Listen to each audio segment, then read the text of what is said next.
இன்றைக்கான மினி விலாகில் பொய் கரியானம் பார்க்கலாமா?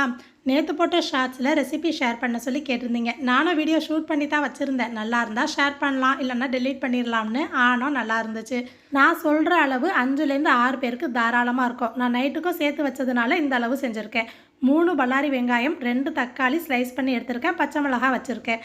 காய்கறி மட்டும் சேர்க்கறதுனால சட்டிலேயே வேக வைக்கலாம். குக்கரில் செஞ்சால் சீக்கிரம் முடிஞ்சிடும். எண்ணெய், பல்லாரி வெங்காயம் சேர்த்துருக்கேன். தாளிப்புல பட்டை, கிராம்பு, ஏலக்காய் வேணும்னா 2 பீஸு சேர்த்துக்கோங்க. அது கூட பச்சை மிளகாவும் சேர்த்துட்டு நல்லா வதங்கி வரணும். இந்த பக்கம் ஒரு கைப்பிடி அளவுக்கு கடலைப்பருப்பை ஒரு 10 நிமிஷம் ஊற போட்டிருக்கேன். அதுக்கு மேலே சேர்க்க வேணாம், அதுக்கு கம்மியாக வேணும்னா சேர்த்துக்கோங்க. காய்கறியில் வாழைக்காய், கத்திரிக்காய், உருளைக்கிழங்கு எடுத்திருக்கேன். வேணும்னா முருங்கைக்காய் கூட சேர்த்துக்கோங்க. நாங்கள் இந்த ரெசிப்பியை மட்டனில் செய்வோம். இதே மாதிரி காய்கறி சேர்த்து மட்டன் அரைக்குருமா அப்படின்னு சொல்கிறது. தேங்காய் பால் சோறுக்கு செம்ம சூப்பராக இருக்கும். நான் மட்டனில் செய்யும் போது 1-2 ஸ்டெப்பு மாறும். இன்ஷால்லாம் நான் ஷேர் பண்ணுறேன். வெங்காயம் நல்லா வதங்கி வந்து தக்காளி சேர்த்துட்டு அது கூட உப்பும் சேர்த்து நல்லா மசிஞ்சு குழஞ்சு வரணும். எந்த கறி மசாலாவாக இருந்தாலும் இந்த மாதிரி வெங்காயம் தக்காளி மசிஞ்சு வந்தால் தான் டேஸ்ட்டு கொடுக்கும்.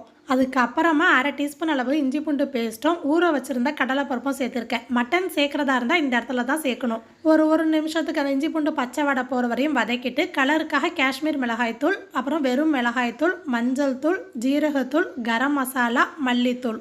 எப்போதுமே 1 டீஸ்பூன் மிளகாய்த்தூள் எடுக்கிறோம்னா 2 டீஸ்பூன் மல்லித்தூள் எடுக்கணும். அதுதான் அளவு. மற்றதெல்லாம் 1/2 டீஸ்பூன் எடுத்தால் போதும். நம்ம கட் பண்ணி வச்சுருந்த காய்கறியை மசாலாவோடு சேர்த்து 5 நிமிஷம் நல்லா வதக்கிட்டு கூட கொஞ்சமாக மல்லி இலை, புதினா இலை சேர்த்துருக்கேன்.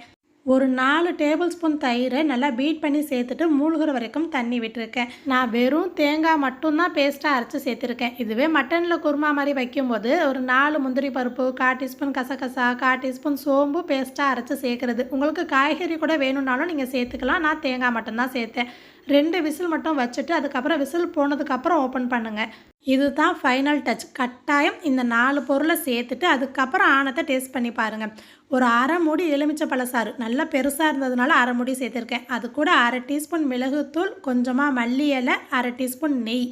இந்த மாதிரி இருக்கும் போதே ஸ்டவ் ஆஃப் பண்ணிடுங்க. கடலைப்பருப்பு சேர்த்ததுனால இன்னுமே எருகி வரும். அவ்வளோதான், பொய் கரியானம் ரெடி. மதியானம் சோறுக்கு நல்லா இருந்துச்சு. நைட்டு டிஃபனுக்கு சூப்பராக இருந்துச்சு.